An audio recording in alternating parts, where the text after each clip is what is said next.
Professor කොහොමද ගොඩක් දවසකින් මුණ ගැහෙන්නේ? ඔව් මේ දවස්වල කාර්ය බහුලයිනේ. ඉතින් කාර්ය බහුල වෙලාත් ඇති. මම දැක්කා ඉලෙක්ෂන් කටයුතු ඒවට මැදිහත් වෙලා ඉන්නවා.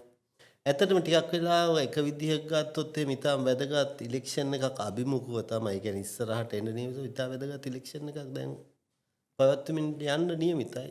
අනිවාර්යෙන්ම මම හිතන්නේ මේක තීරණාත්මකයි කාරණා කීපයක් නිසා. එකක් තමයි බලය බෙදීම සම්බන්ධව හා බල විභජනගත කිරීම සම්බන්ධ ලංකාවේ තියෙන නීති පවතින නීති පවා මේ අකාර්යක්ෂම වීම ඒවා ක්‍රියාත්මක නොවීම පළාත් සභා ක්‍රියාත්මක වීම නිසා සාමාන්‍ය ජනතාවගේ තමන්ගේ එදිනෙදා ජීවිතයේ අත්‍යවශ්‍ය දේවල් පාරවල් මේ පෙරපාසැල් ගොඩනැගිලි මේ රැකියා සමහරට ඒවා සම්බන්ධව කේවල් කරන්න පුළුවන් වෙන්නේ මැදිහත් වෙන්න පුළුවන් වෙන්නේ මේ ඡන්දෙදී පමණයි. පාර්ලිමේන්තු හා මේ ජනාධිපතිවරණයේදී මෙවැනි වගකීමක් නැහැ. මේ ඒකකත් සාමාන්‍යයෙන් කොඩයි මිනිසුන්ගේ ඇත්තම දායකත්වයක් තියෙනවා, මැදිහත් වීමක් තියෙනවා, බලසතු වීමක් තියෙනවා. ඒ නිසා ඒක තීරණාත්මකයි. සාමාන්‍යයෙන් තීරණාත්මකයි. මොකද ඓන්ද්‍රියව ඒගොල්ලන්ගේ ජීවිත වලට සමීප වෙන්නේ මේකයි.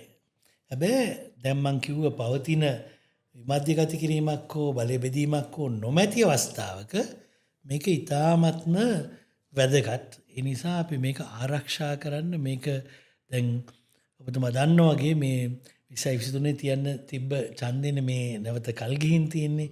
ඒ නිසා ඒකේ ලොකු අවශ්‍යතාවයක් තියෙනවා. ඉතින් මිනිස්සුන්ගේ යම් ඕමනාවක් තියෙනවා. හැබැයි ඒ වගේම මේකේ වැදගත්කම දියාරු කරන අඩු කරන නොඑක් ප්‍රශ්නක් තියෙනවා. මිනිසුන්ගේ උදාසීන බවක් තියෙන ඡන්ද දෙකක් කරා මෑතකදී මේ ඡන්දෙදී නොඑක් ප්‍රශ්න මතුවුණා. තාක්ෂණික ප්‍රශ්න මතුවුණා, නෛතික ප්‍රශ්න මතුවුණා. ඒව ගැන අපිට පුළුවන් නම් සාකච්ඡා කරන්න එක වටිනවා. හැබැයි මේ අවස්ථාවේ කියන්නේ පාලනය මේ ආණ්ඩුකරණය සම්බන්ධ වෙදී සාමාන්‍ය ජනතාවට මේක ඉතාම වැදගත්. නෑ සර් කියන මේ ප්‍රොෆෙසර් කියන කතාවේ අතන යම්කිසි මේ කියන කතාව ඉතාම පැහැදිලි. මට ඇත්තටම මේ ඡන්දය මිනිසුන්ගේ එදිනදා ජීවිතයේ පරිපාලන ව්‍යුහය එහෙම නැත්නම් ඇත්තටම මේගොල්ලොන් ළඟම තියෙන කොටස ඒ කියන්නේ ඉලෙක්ටඩ් කවුන්සිල් එකකින් පාලනය වෙන තමන්ගේ එදිනදා ජීවිතයේ කටයුතු කළමනාකරන කරන ආයතන. ඇත්තට මිනිස්සු ඒ පිළිබඳව සැලකිලිමත් විය යුතුයි. මොකද ඒක ඊටාම වැදගත් එදිනදා ජීවිතය පවත්වාගෙන යන්න. මට ඒ කාරණේ පාද අර කලින් සර් සඳහන් කර ටිකක් මේක පහුවෙලා ඊට පස්සේ ආපහු අලුතෙන් ඇවිල්ලා පොඩ්ඩක් මේ මැතිවරණේ එහෙම ගතියුත්තකුත් තියෙනවා. මැතිවරණේ හංගලා තිබිච්ච මැතිවරණයක් කියලාත් අපේ කතාවක් තිබුණා බොහොම දවස්. අනික මේ මැතිවරණයට ඉදිරිපත් වීමේදී තාම කේන්ද්‍රීය වැඩිම දකින්න විදියට මේ පක්ෂ මට්ටමින් ජාතික තලයේ නායකයෝ ගොඩක් තමයි ඒකේ නායකත්වයේ දරන්නේ. මම හිතන්නේ ඊට වඩා මම හිතන විදියට වටිනවා ප්‍රාදේශීය මට්ටමින් මේ ගම් මට්ටමින් ඒ මතුවන නායකයන්ගේ තර්ක විතර්ක වලට ඒගොල්ලන්ගේ මැදිහත් වීමට අවශ්‍ය. හැබැයි මේකේ සම්පූර්ණයෙන්ම ජනමාධ්‍ය හරහා සමාජ මාධ්‍ය හරහා යන්නේ පක්ෂ නායකයන් රටේ නායකයන් මේ ඒ ප්‍රධාන පෙළ. ඒතොර වෙන්නේ මේක ක්‍රියාත්මක වෙන්නේ තුන්වෙනි මේ නායකත්වයේ පිළිබඳ ගැටුමක් අරගලයක් මිසක් සාමාන්‍ය ජනතාවගේ ප්‍රශ්න නිරාකරණය වෙන්නේ ඒගොල්ලන්ගේ විමධ්‍යගත වෙච්ච මේ සාකච්ඡාවක් ගනුදෙනුවක් කතාවක් හැටියට නෙවෙයි. විශේෂයෙන් මේකයි විමධ්‍යගත කිරීම 100% මිනිස්සු පිළිගන්නවා.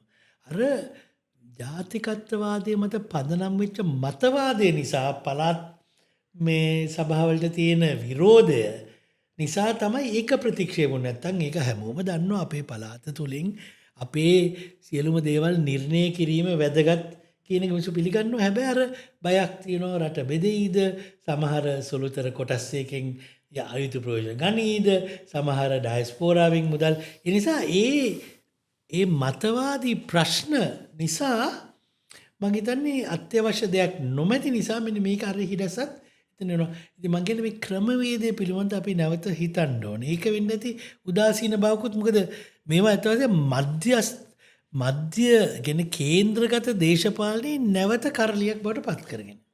නෑ ප්‍රොෆෙසර් මතු කරන කාරණේ ඇත්තටම මටත් හිතෙන ලොකු වැදගත්කමක් තියෙනවා. මේක ඇත්තටම ගත්තොත් මේ අපේ දැන් අපි හැම දෙයකම වෙනසක් බලාපොරොත්තු වෙන අවස්ථාවක් එක පැත්තකින් ඇත්තටම සමාජය තුල තියෙනනේ එහෙම සංකල්පය කියන්නේ මේ අලුත් ආණ්ඩුවට ඇවිල්ලා දැන් මේ මැතිවරණ ක්‍රමයේ වුණත් යම් කිසි වෙනසකට ලක් විය යුතු තැන එහෙනම් ඒක විය යුතු අවස්ථාවකනේ අපි ඉන්නේ. දැන් මේ ප්‍රොෆෙසර් කලින් කිව්වා වගේ ඇයි ඉතින් මේ තාම මේ ඒ දේශපාලන පක්ෂවල ඉහළම තන්ත්‍රය මේ දිහා මේ මැතිවරණවලදී මූලික කාර්ය කරන මේක ඇත්තටම ප්‍රාදේශීය මැතිවරණ. ප්‍රාදේශීය දේශපාලන නායකින් දේශපාලන කණ්ඩායම් වලට වඩා ඉඩක් ලැබෙයි. ඒ හැබැයි දැනට තියෙන තත්ත්වය තුළ අපිට එහෙම දෙයක් ඇත්තටම පේන්නේම නෑ. ඒක ඇත්තටම යම් කිසි විදිහකට වැඩියෙන් මම හිතන්නේ මේ වෙලාවේ මේ ඉලෙක්ෂන් එකට කලින් සාකච්ඡා විතු මාතෘකාවක් කියලා හිතෙන. සර් මොකද? අනිවාර්යයෙන් මොකද මේ පළාත් පාලන ආයතන 339න් ඒ 339 කතිකාවන් ඉන්න ඕනේ මේකට. අපේ ගමේ අවශ්‍ය වෙන මේක අපේ ප්‍රාදේශ සභාවට මේක. හැම ප්‍රාදේශයක් තියෙන අවශ්‍යතාවන් සමාන නැහැ. උදාහරණ පාරිසරික අවශ්‍යතාවන් ගත්තොත් මේ ඒ ගොවීන් හා වෙනත් වෘත්තිකයන්ට වතුකර කට්ටියට තියෙන ප්‍රශ්න, දීවරයන්ට තියෙන ප්‍රශ්න ඒවා වෙනස්. ඒවා විවිධයි. ඒවා මතුවෙන්නේ නැහැ. සමස්ත රටේ තියෙන ඇත්ත වශයෙන්ම මේකෙන් පේන්නේ ඔය ජනනායකයන් පක්ෂ නායකයන් සෙකන්ඩ් වෙන්න අකමැති වෙන ඒගොල්ලන්ගේ තව මොකද අපිට පළපුරුද්දක් නැහැ. මං කියන්නේ කාලයක් තිස්සේ මේවා තිබෙන්නේ නැති නිසා ජනතාවටවත් පක්ෂවලටත් පළපුරුද්දක් නැහැ විමධ්‍යගත. ඇත්තම විමධ්‍යගත වෙච්ච ප්‍රශ්න ගැන කතා කරන්න. මේකට එකක් දැන් මම මතභේදයට සුදු දෙන කාරණාවක් කියන්න ඕන. මේක ඇත්ත වශයෙන්ම ඊටාම පැහැදිලි පිළිඹු වෙනවා. මේ අපි පැමිණිලි දෙකක් කරා මේ ජනාධිපතිතුමා තමන්ගේ ඒ කතාවල කියන්නේ ඒ දේශපාලන රැලිවල කරන කතාවල නැවත ඒ කේන්ද්‍රගත කිරීමක් කරනවා. එතුමා කියන්නේ මේ අපේ පක්ෂයට අදාළ මේ සභාවක් හෝ නගර සභාවක් හෝ ප්‍රාදේශ සභාවක් හෝ මානක සභාවක් නැත්නම් අපි ඒ ගැන සැකයෙන් බලනවා. අපිට තව හොදිසියෙන් කරන්න ඕනද මුදල් ප්‍රතිපාදන ලැබීමේ ප්‍රමාදයක් හැකෙන්න ඇති වෙන්න පුළුවන්. එයා එක දැන් අපි මේ පැමිණි දැන් මේ දැන් 12ක එක කියලා තියෙනවා රට පුරාම. ඊට පස්සේ පැමිණිලි පස්සේ එතුමා කියනවා නෑ ඒක නෙවෙයි මම කිව්වේ හොරුන්ට අපි මුදල් දෙන්න කැමති නෑ කියන එක. අත වශයෙන් මේක මේ පළාත් පාලන නීතියටත් පටහැනි. ඒ වගේම මේක දැන් පූර්ව නිගමනයක් අපිට කරන්න බෑනේ. ජනතා වරම කියන්නේ හොරු කියන එක හැමෝම හොරු කියන එකද ඒක කියන්න බැරි නිසා ආයි කේන්ද්‍රගත වෙනවා. ඉතින් දැන් කියන්නේ කේන්ද්‍රගතව මේ අයවැය ලේඛනයේ Tamanට ප්‍රතිපාදන අවශ්‍ය නම් පාරක් පාලමක් පෙර පාසලක් ගොඩනැගිල්ලක් අවශ්‍ය නම් අපිට හිතවත් වූ අවංකයි කියලා අපි පිළිගන්නන පක්ෂයට දෙනවා කියන්නේ ආයි කේන්ද්‍රගත කිරීමක් වෙනවා. අනිත් පක්ෂත් ඒ වගේම කරන්නේ. මම හිතන්නේ ඒකට පිළියමක් අපිට අවශ්‍යයි. ඒක ඇත්තටම මම හිතන්නේ හොඳ ඉතාම ඇත්තටම ප්‍රොෆෙසර් වැදගත් කාරණයක් ප්‍රොෆෙසර් අතිමතුනේ මම දැක්ක පහුන් දවස්වල ඒක පිළිබඳව ලොකු උණුසුමක්. ඒ කියන්නේ තිබුණා ඒ වගේම මතවන් ප්‍රචාරක නිරීක්ෂණ මධ්‍යස්ථානයේ විදිහට මම දැක්කා පැමිණිල්ලක් මුල් අවස්ථාවේ මතවන් කොමිසම වෙත යොමු කරලා තිබුණා. ඒක ටිකක් සංවාදාත්මකව ඉදිරිය මේ දිගටම ගියා. පත්තරවලත් ගියා. ඊට පස්සේ වැඩියෙන් සංවාදයටත් බඳුන් වුණා. ඉතින් මේ එතනදී අර ඒ සංකල්පමයත් වැරදි නේද? ඇත්තටම එක කණ්ඩායමකින් විතරද හොරකම් නොකරන මිනිස්සු බිහි වෙන්නේ. එහෙම නැත්නම් අනික් දේශපාලන පක්ෂ වලින් හොරකම් කරන්නේ නැති මිනිස්සු බිහි වෙන්නේ නැද්ද? අන්න ඒ වාගේ නිකන් ඒක ඇත්තටම මේ ප්‍රකාශය අපිට වැඩියෙන් හිතන්න ඕන කාරණයක් තත්ත්වයක් තියෙනවා තමයි. අනිවාර්යයෙන්. මොකද අපි කිව්වොත් අපේ කෙනා අපිට විශ්වාසයි ඒකමන්නේ. අපේ කෙනා විතරයි අපිට විශ්වාසය කියන එක ඒකේ පොඩි ප්‍රශ්නයක් වෙනවා. අනික අපේ මතය මේ විවේකයේ මතය ජනාධිපති වුණාට පස්සේ එයා පක්ෂයක් නෙමෙයි නියෝජනය කරන්නේ. එයා රට නියෝජනය කරන්නේ. ඉතින් එයා තාම පක්ෂයේ කතිකාවක නගින්නේ. ඒතකොට ඒක පොඩි ගැටලුවක්. ඒක අපේ සමස්ත දේශපාලන ගැටලුවක්. මේ එතුමාට විතරක් කියන එක නෙවෙයි සමස්ත අපිට මේ පක්ෂ වලින් ඒ පිළවල් වලින් ඒ කණ්ඩායම් වලින් ඔබට යන්න හැකියාවක් නැහැ. ඒක මං වගේ ඒ නිසා මේ ප්‍රාදේශ සභා ඡන්දෙන් අපේ ඡන්දදායකයත් වැඩි මේරුණු තත්වයකට වැඩිහිටි තත්වයකට එන්න ඕනේ. අපි තීරණයක් ගන්නෙ මෙන්න මේක සම්බන්ධව. සමස්ත රට සම්බන්ධව නෙවෙයි අපේ පොඩි තැන අපි ඉන්න තැන අපේ ගම අපේ නගරය අපේ අවට ඉන්න තැන අපේ නෑද හිතවතුන් ඉන්න තැන අපේ අවශ්‍යතාවන්. ඒකට තමයි මේ අවස්ථාව දෙන්නේ. ඔබතුමා දන්නවා ඉන්දියාවේ පංචායත ක්‍රමයට ඊට වඩා පුඩා ඒකකයක් කරා තමයි ඒක කෙරෙන්නේ. ඉතින් අත වශයෙන්ම සාමාන්‍ය මිනිස්සුන්ට දායක වෙන්න පුළුවන්. දැන් අපි දන්නවනේ අපි බල විමධ්‍යගත කිරීම ගැන කිව්වත් බොහෝ දුරට වෙන්නේ මේ එක පවුලේ කට්ටියගේ බලය තමයි විමධ්‍යගත වෙන්නේ. ඒ කියන්නේ පියා හෝ වැඩිමල් සහෝදරයා හෝ මේ පාර්ලිමේන්තුවේ ඉන්නවා ඊට පස්සේ ඥාති සහෝදරයා හෝ කවුරු හරි. අනේ වගේ මෙහෙම ඉතින් ඒක බිඳන තැනක් තමයි මේක. ඉතින් ඒ නිසා මේකේ තියෙන මේ ව්‍යවස්ථාවත් හොඳයි. ඒක තුළ කාන්තා නියෝජනයක් තියෙනවා. තරුණ නියෝජනයක් තිබ්බට ඒක අනිවාර්ය කිරීමේ ගැටලු මතුවලා තියෙනවා. ඉතින් මම හිතන්නේ මේක වැදගත්. හැබැයි මේ පාඩම ජනතාවට ගෙනියනවා. අපි හිතන්නේ ඒක හුරු වීමෙන් තමයි වෙන්නේ. මේ ප්‍රදේශ මට්ටමින් ඡන්ද කීපයක් තිබ්බන් පස්සේ සමහර විට ජනතාවට තේරෙයි මේක අපේ බලය පෙන්눔 කරන තැනක්. මේක කේන්ද්‍රගත බලය නෙවෙයි අපිට මෙතන අවශ්‍ය වෙන්නේ. මේ ප්‍රොෆෙසර් කියන කතාව ඇත්තටම ඉතා යෝග්‍යයි. ඒත් එක්කම මට මෙහෙම ඇත්තටම අනිත් පැත්තෙන් සැකයකුත් තියෙනවා. ඒ කියන්නේ දැන් අද දවසේ වුණත් මේ මැතිවරණයේ මෙහෙවීම දේශපාලන කණ්ඩායම් වල ඉහළම අධිකාරිය විසින් ඒ කියන්නේ දැන් මේකෙදි වුණත් ඇත්තටම මේක හුරු වෙන්න මේ සමාජයට මේක පහළ ස්තරයේ සමාජයේ පහළ දේශපාලන කණ්ඩායම් අතට අරගත යුතුයි. මේ පුරුෂ කලින් කිව්වා වගේ ඒ කියන්නේ මේ දීවර ප්‍රජාවේ ප්‍රාදේශීයව එතන තියෙන ගැටලුවයි මෙතනදී මේ විවෘත වේදිකාවේ සාකච්ඡාවට ලක් විය යුත්තේ. ඒ කියන්නේ උඩරට නම් මෙතන එළවලු වගා කරන ගොවීන්ගේ ප්‍රශ්නය ප්‍රවාහන ගැටලුව ඊට පස්සේ ඒකට විසඳුම් සොයා ගැනීම මේක තමයි ප්‍රාදේශීය නායක. දැන් ඒ වගේ දෙයකට හුරු වෙන්න තියෙන ඉඩකඩ මේ සැරේ මෙතුවන්නේ පොඩ්ඩක් සීමා කරපු ගතියක් තියෙන. මොකද ඇත්තටම අර මේ ප්‍රොෆෙසර් කලිනුත් තව කාරණයක් මතු කරා මේ ජනාධිපතිතුමා ගොඩක් ඉන්වෝල්ව්මන්ට් ඇතින. ඔය ඒක අපි දකිනවා පත්තරවල මීඩියාවල දකිනවා. ඒකින් ඇත්තටම මේ පේන්නේ ඉතින් ජනාධිපති තනතුරකට පත් වුණාට පස්සේ යම්කිසි රාමුවකට යටත් විය යුතුයි. අපි ඒකට කියනවා එතික්ස් එහෙම නැත්නම් ආචාර ධර්ම තත්වයක් තියෙනවා තමන් ආරක්ෂා කරලා. ඉතින් ඒකත් යම්කිසි අලගිල්ලට ගන්න ඕන කියන එක තමයි මටත් හිතිලා තියෙන්නේ. අනිවාර්යයෙන්. ඉතින් ඒක මම හිතන්නේ ඒ සංස්කෘතිය නැහැ. අපිට ප්‍රාදේශීය මට්ටමින් මේ පළාත් මට්ටමින් මේ ගම් මට්ටමින් දේශපාලනයක් නැහැ. අන්න ඒ ප්‍රශ්නේ මතුවෙන අර ඉහළ දැන් නොමිනේෂන් බාර දෙන්නේ ඔක්කොම කරන්නේ කේන්ද්‍රගත මූලස්ථානවල. සිරිකොතෙන් වෙන්න පුළුවන් නැත්නම් වෙන බලවත්ෙන් වෙන්න පුළුවන්. ඒව දෙන්නේ හින් නැතුව මේ ගම් මට්ටමින් හරි ඒ මට්ටමන් වල නෙවෙයි. ඒක මම හිතන්නේ අපි ඒ ගැන කල්පනා කරන්න ඕනේ. විශේෂයෙන්ම මේ ඡන්දෙදී මම හිතන්නේ ඒතකොට වෙන්නේ මිනිස්සුන් උදාසීන වෙනවා. මේක නැවත තුන්වෙනි මේ කේන්ද්‍රගත ඡන්දයක් හැටියට ඒගොල්ලෝ දකිනවා නම් ඒතකොට මිනිස්සු උදාසීන වෙනවා. ඒතකොට මේ ඡන්දදායක සංඛ්‍යාව අඩු වෙනවා. කියන්නේ වළංගු ඡන්ද ටික අඩු වෙනවා. ඒක ඛේදවාචකයි. මොකද මේ රටේ විශේෂයෙන්ම අපේ ප්‍රෞಢ ඉතිහාසයක් තියෙනවා. මැතිවරණවල මිනිස්සු ඡන්දේ දෙනවා. දන්නවා බටේරයි කියලා සංවර්ධිත ඉහළයි කියලා කියන රටවල් වල සමහර රටවල් වල ඡන්දේ දෙන්න බල කරන්න වෙනවා. දඩයක් ගහනවා ඡන්දේ දුන්නේ නැත්නම් ඔස්ට්‍රේලියාවට ගහන රටවල් තියෙනවා. ඉතින් ඒ කියන්නේ ඒක අපි දකිනවා පොඩි බහින කලාවක්.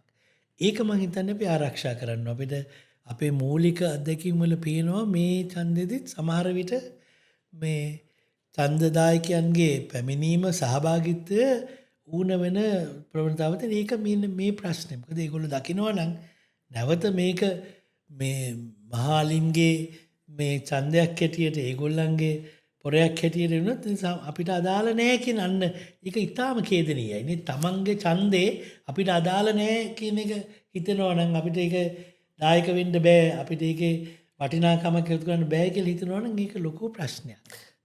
ප්‍රොෆෙසර් ඇත්තටම මට හිතෙන්නේ එහෙම කාරණයක් තියෙනවා. ඇත්තට මේ පළාත් සභා මේ පළාත් පාලනට එහෙම නැත්නම් ප්‍රාදේශ සභා එහෙම නැත්නම් පළාත් සභා මොනවා හරි මට්ටමේදී මේ ප්‍රාදේශීය මැතිවරණ කියන එක ප්‍රධාන ධාරාවෙන් උදුරලා ගත්තට පස්සේ ඇත්තටම ඒවයේ තියෙන අනන්‍යතා හීන වීමකට ලක් වෙනවා. අනන්‍යතා හීන වී ඊට පස්සේ ප්‍රොෆෙසර් කිව්වාගේ එතන මතුවෙනවා ඊට පස්සේ මේ මිනිස්සුන්ගේ උදාසීනකම. දැන් ඇත්තටම සමස්ත මං කියන්නේ මේ පවතින ආණ්ඩු දේශපාලනයේ වාගේම අනිත් දේශපාලන පක්ෂ තුල මැතිවරණය පුරවැසියන්ගේ ඒක තවත් සංවර්ධනය වෙන්න වාගේ දෙයක් ඒගොල්ලෝ අතින් ඇත්තටම තාම සිද්ධ වෙන්නේ. මම දන්නේ දේශපාලන පක්ෂ විදියට ඒ පැත්ත ගැනත් අවධානයක් ඒ පැත්ත ගැන සිතුවිල්ලක් ඇති කරගත යුතුයි කියන එක තමයි මගේ අදහස තියෙන්නේ. අනිකේ කිව්වාගේ මේ එහෙම කරගෙන ගියොත් තමයි ඉදිරියට අපිට මේ මැතිවරණ ක්‍රම වඩා මේ හොඳට මේ රටේ තියාගන්නත් පුළුවන්. අනික එක තමයි ඇත්තටම අර කවුරුත් වැඩි නොහිතුවාට අපිට තවම මුළු ලෝකයේ තුල බබලවීමක් තියෙනවා දීප්තිමත් රටක් විදියට. ඒ කියන්නේ අපි ඔය දැන්ට මේ ඡන්ද මංගල අරගෙන හරි ආපහු තියෙනවා තමයි. නමුත් මං කියන්නේ කලින් කලට නිවැරදිව මැතිවරණ පැවැත්වීම මැතිවරණ යම් සාධාරණ මේ රාමුවත් තුල දිගටම පාද ආසියාවේ අපි ඇත්තටම තාමත් දීප්තිමත් රටක් විදිහට ප්‍රජාතන්ත්‍රවාදයට ගරු කරන රටක් විදිහට තියෙනවා. ඒ තිබීම අපි වර්ධනය කරගත යුතුයි. ඉතින් ඒකට මේ හැම ආණ්ඩුවකටම මම හිතන්නේ මේ වක්කීමක් තියෙනවා. මේ තියෙන ස්ටෙප් එකෙන් ඊළඟ ස්ටෙප් එකට තල් මේ උඩට තියෙන එක. මෙතන මං සම්පූර්ණයෙන් පිළිගන්නවා ඔබතුමා කියන එක. මෙතන තියෙන්නේ ඡන්දදායකයා තමන් අඳුරන තමන් එක ගනුදෙනු කරන කෙනාටනේ ඡන්දෙ දෙන්නේ මේකේ. මොකද ලොකු ආසන වගේ නෙවෙයි. මේ තමන් නිසා ගැවසෙන මේ වෝඩ් එක කියන්නේ ඒක මේ තමන් එදා ගනුදෙනු කරන පරිසරය. ඒ පරිසරයේ ඒ ඡන්දෙ දෙන එක. හැබැයි දැන් ඒකේ අර මේක කේන්ද්‍රගත වීමේ ප්‍රතිඵලයක් හැටියට මම දකින්නේ ප්‍රචණ්ඩත්වයත් වැඩි වෙලා. ඒක ඊටාම භයානකයි. භයානක ප්‍රවණතාවක්. මම මේක කැමැත්තකින් නෙවෙයි කියන්නේ.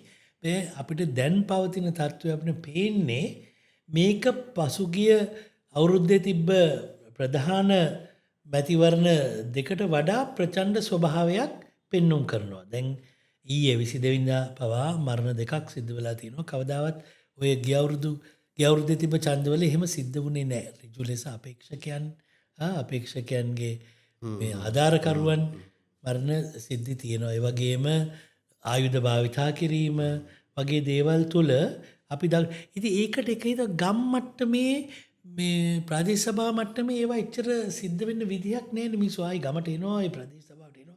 මේක පිටස්තර බලවේග හෝ වෙනත් ඉහළ මට්ටමින් එන බලපෑම් නිසා ඇතිවෙච්ච එරෙහිවීමක්. ඒක ඉතින් එකක් ඒක. අනික තමයි මේක තුළ තමන්ට ශක්තිමත් ඉතාම වැදගත් මේක ශක්තිමත් ක්‍රියාත්මක වන ප්‍රදේශ සභා හා මේ පළාත් පාලන ආයතන බිහි වෙන්නේ නැහැ. මොකද ඒවා අංකුර වෙනවා. ඒවා අර ප්‍රධාන ධාරාවේ ඕනෑපාකම් ඉෂ්ට කරන නිකන් ඒවා මේ අර රෝකඩ වගේ පත් වෙනවා. අන්න ඒක තාම භයානකයි. මොකද අත් වශයෙන්ම අපි බලතල බෙදා හැරීම කිව්වත් බල විමධ්‍යගත කිරීම අපිට අවශ්‍ය ඒක. හැබැයි බලතල බෙදීමත් බලතල බෙදීමක් වෙන්නේ නැහැ. ඉහලින් තාම ඒ නියෝග එනවා නම් ඒ අණ දෙනවා නම් ඒ ප්‍රතිපත්ති වලට මේ අනුකූල වෙනවා නම් ඒක නම් පරමාර්ථය. ඒක ලොකු ප්‍රශ්නයක්. ඔව් ඉතින් ඇත්තට මේක ලොකු ප්‍රශ්නයක්. ඔව් ඉතින් ඇත්තටම දැන්ට සිද්ධ වෙමින් පවතින ක්‍රියාවලිය මම හිතන්නේ කාටවත් ඊට වෙනස් විදිහකට විස්තර කිරීමේ හැකියාවකුත් නැහැ. දැන් සිද්ධ වෙන්නේ ඒකම තමයි. ඒක ඇත්තටම ටිකක් සැලකිය යුතු අවධානයට ලක් විය යුතු කාරණයක් විදිහට ඇත්තටම මටත් හිතෙනවා. දැන් අනික එක ප්‍රොෆෙසර් මතුකරු තව එක් කාරණයක් තමයි දැන් ඇත්තටම අපි මේ මොහොතේ ඉන්නේ ලංකාවේ ගත්තොත් එහෙම මැතිවරණ කෙටි කාලයක් තුල මැතිවරණ කීපයක් පැවැත්තුණු එක්තරා අවස්ථාවකනේ. ඒ කියන්නේ මම හිතන්නේ මේ වාගේ කෙටි කාලයක් තුල මැතිවරණ කීපයක් පැවැත්තුණු අවස්ථා ටිකක් විරලයි. දැන් අර ඒකේ මුල් අවස්ථාවේ තිබෙන ජනාධිපතිවරණයේදී ඇත්තටම තිබිච්ච තත්ත්වය යම් කිසි ප්‍රමාණයකට පොඩි වෙනස්කමකට ලක් වුණා පාර්ලිමේන්තු මැතිවරණ. දැන් පාර්ලිමේන්තු මැතිවරණයෙන් පස්සේ දැන් පළාත් පාලන මැතිවරණ එනකොට ප්‍රොෆෙසර් කිව්වා ටිකක් පොඩි ඝට්ටන ස්වභාවයේ ඉහළ යෑමක් දැන් මේ වෙනකොට පොඩි නිකන් තියෙනවා. මේක සමහරට වැඩි වෙන්න පුළුවන් වෙන්නත් පුළුවන් මේ තියෙන තත්ත්වය මේ විදිහට මේ පරිසරයේ තිබ්බොත්. ඒක තමයි මේක දැන් අපි දකින්නේ මේ ප්‍රාදේශීය මට්ටමේ තියෙන ප්‍රශ්න නෙවෙයි මේක ජාතික තලයේ තියෙන ප්‍රොක්සි වෝ එකක්. ඒ කියන්නේ ඒගොල්ලෝ වෙනුවෙන් කරන සටනක් වගේ ඉන්නේ. ඒක ලොකු ප්‍රශ්න. මේ ප්‍රශ්න තුල මතුවෙන්නේ මෙන්න මේ ගමට මේ ප්‍රාදේශ සභාවට මෙන්න මේ දේවල් මම කොහෙවත් දැකලා නැහැ ඒ ටික. ඒ ලිස්ට් එකක් නෑ. මොකද ලොකු රැස්වීම් කරන්නේ නගරෙන් එන කට්ටිය ඒගොල්ලෝ පොදුවේ කතා කරනවා අධ්‍යාපනයයි සංස්කෘතියයි පාරවලුයි ඒව ටික ගැන කතා කරාට මෙන්න මේ ප්‍රදේශයට අවශ්‍ය දේවල් මේක තුල තියෙන අපේ තියෙන විශේෂිත ප්‍රශ්න ඒවා සාකච්ඡා වෙන්නේ නැහැ. අපි අධ්‍යයනය කරාට අර හරය නැහැ. ඉතින් මම හිතන්නේ මේක අපි ගැන අපි නැවත මේ ගැන හිතන්න ඕනේ. මොකද මගේ තර්කය ඒක හැමෝම පිළිගන්නේ ප්‍රචණ්ඩත්වය මම නැවත කියනවා ඒක අවධාරණය කරන්න ප්‍රචණ්ඩත්වය වැඩි වෙන්නේත් ওই හේතු හින්දා. මොකද එතන තම තමන්ගේ ප්‍රදේශවල ඉන්න කට්ටිය ගැටෙන විදිහක් තියෙනවනේ. අපේ පවුලේ ගැටෙනවා වගේ නැත්තම් අල්ලපු ගමේ ගැටෙනවා අපිට ඉන්න වෙනවනේ එතන. ඉන්න සම්පූර්ණයෙන් මේ ගැටුම කරන්න බෑ අතිශය ප්‍රචණ්ඩ විදිහට. අපේ ගෝලියෝ අපේ සහෘදයෝ අපේ සමාජිකයෝ ඔක්කොම අනිත් අය අඳුරනවා ඥාති ඉන්නවා. හැබැයි පිටින් බලවේගය ඇවිල්ලා ඒක මෙහෙවනකොට ඔන්න ඒක බරපතල වෙන්න පුළුවන්. අපි දැකලා තියෙන ලොකු පරිමාණේ නෑ. හැබැයි පක්ෂ කාර්යාලවලට ගැටුම් ඇති වෙලා තියෙනවා. අපි දන්නවා යම් ප්‍රචණ්ඩ ඉතිහාසයක් තියෙන මේ ඡන්දේ ඉල්ලන අය නොවේයි. ඒවා පිටිපස්සේ ඉන්න කණ්ඩායම විසින් පෙට්‍රල් බෝම්බ වගේ දේවල් මේ ක්‍රියාත්මක වෙලා තියෙනවා.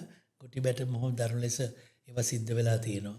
ඉතින් අපි තේරුම් ගන්න ඕනේ මිනිස්සු කියයි සිද්ධි ගාන මෙච්චරයි 350යි 400යි. ඒ සිද්ධි ගාන නෙවෙයි උදේ අවශ්‍ය වෙන්නේ.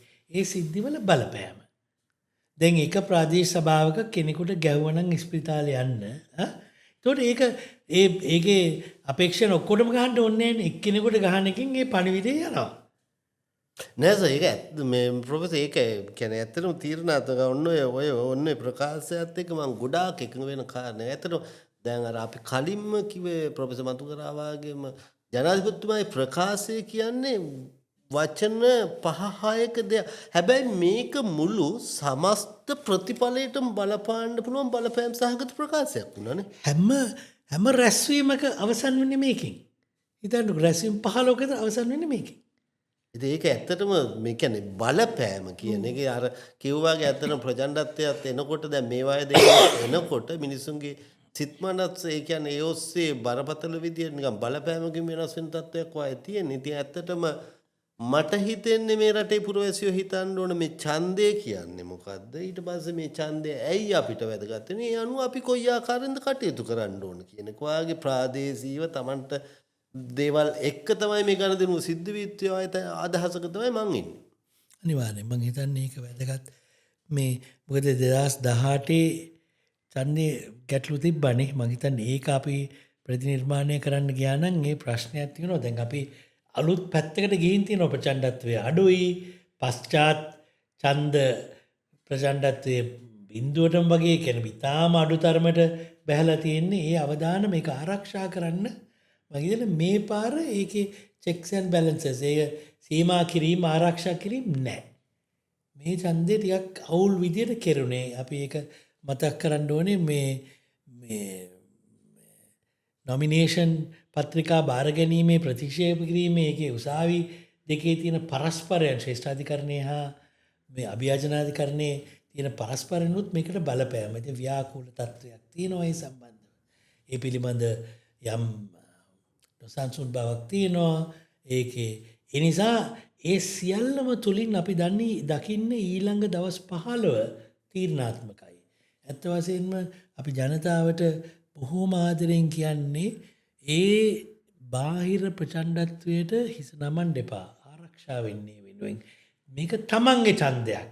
තමන්ගේ ඉරණම තීන්දුව කරන එකක්. තමන්ගේ ලොකුවට මිනිස්සු කතා කරන්න පුළුවන් IMF එක ගැනයි මේ විදේශ විනිමය අනුපාත ගැනයි. හැබැයි ගමේ පාර ගමේ පාසල ජාතික ප්‍රතිපත්ති වලට එහා ගිය තමන්ට රිදෙන දැනෙන තමන්ට වටින දේවල් වෙනුවෙන් පෙනී ඉන්න ඕනේ. අන්න ඒක තමයි මං හිතන්නේ මේකේ තීරණාත්මක වෙන්නේ. අරකේ ප්‍රතිබිම්බයක් අවශ්‍ය නැහැ. ඒකේ තීන්දුව දීලා තියෙන්නේ.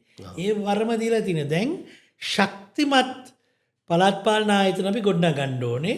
ස්වාධීනව මධ්‍ය රජයත් එක්ක ගනුදෙනු කරන්න පුළුවන් ඒ ආයතන බිහි කරන්න. ඔබ සැමගේම යුතුයකමක් ඒක. ඒක සෑහළු කරන්න එපා. ඒක වටිනවා. ඇත්තම මධ්‍යම රජයේ තියෙන පරිපාලනය ප්‍රජාතන්ත්‍රවාදී ව්‍යූහය ශක්තිමත් වෙන්නේ ස්වාධීන පළාත් මට්ටමින් තියෙන ප්‍රාදේශීය ආයතන වල තියෙන වටිනාකම, ඒකේ තියෙන දායකත්වය, ඒකේ තියෙන නිර්භීත බව, අන්න ඒ තුල තමයි අරක වැඩ කරන්නේ. ඔක්කොම එක කේන්ද්‍රයක නම්, ඔක්කොම එක අනකට නම් මේවා ඉන්නේ. ඒතකොට ඒක අර විමධ්‍යගත වීමක්වත් බලය බෙදා ගැනීමක්වත් මේ සාමාන්‍ය ජනතාවගේ අවශ්‍යතාවන් ඉටුවීමක්වත් නැහැ. මොකද අපි කියන්න පුළුවන් ඕ ජාතික අවශ්‍යතාවන් තියෙනවා, පිළිගන්නවා. හැබැයි අපේ පුංචි අවශ්‍යතාවන් තියෙනවා. ඒවා ඇයි වටිනාකමෙන් අඩු? ඒවා අර සමාන වටිනාකමක් තියෙන්න ඕනේ. ඔව් ප්‍රොෆෙසර්, ඇත්තටම මටත් හිතෙන්නේ මේ විවිධත්වයේ කොයිතරම් ශක්තිමත්ද කියන එක වාගේ සංකල්පීය ප්‍රවේශයක් එක්ක ඒ වගේ මේ කොයිතරම් සුන්දර වෙනවද අපේ වාගේ රටවල් වලට කියන ඒ තත්ත්වයක් එක්ක වාගේ මේ වාගේ මැතිවරණ වලදී දේශපාලන පක්ෂ විශේෂයෙන් දැන් ඔය කොච්චර අපිට කීවත් මේවා මේ ජාතීන් අතර සමග ඒවා ඇති වෙන්න නම් ඒ අයිතිවාසිකම් ආරක්ෂා වෙලා තියෙන්න ඕනේ. එහෙම වුණොත් නේ අපේ අතින් ඒවා සිද්ධ වෙන්නේ. ඉතින් ඒවට භාවිතා කළ හැකි මෙවලම්නේ මේවා. මේවා ඇත්තටම පැහැදිලිවම මේවායි ජාතික සමගිය අරවම භාවිතයට ප්‍රායෝගිකව යොදා ගන්න පුළුවන්. ඉතින් ඒව ගැන සැලකිලිමත් වෙමින් මෙවැනි මේ මැතිවරණ කොහමද ඉතින් පුරවැසියෝ සැලකිලි අපිටත් කියන්නත් තියෙන්නේ, අපිට අදහස් පුරවැසියන් විදිහට ප්‍රකාශ කරන්නත් තියෙන්නේ. ඔබ යන්න, ඔබ කැමති විදියට ඔබ විශ්වාස කරන මේ දේශපාලන ධාරාවන් තුළ ඡන්දය ප්‍රකාශ කළ ඡන්දය ආරක්ෂා කර ගැනීම දේශපාලන අධිකාරියකින් ඡන්දය ආරක්ෂා කර ගැනීමත් පුරවැසියන්ගේ යුතුකමක්.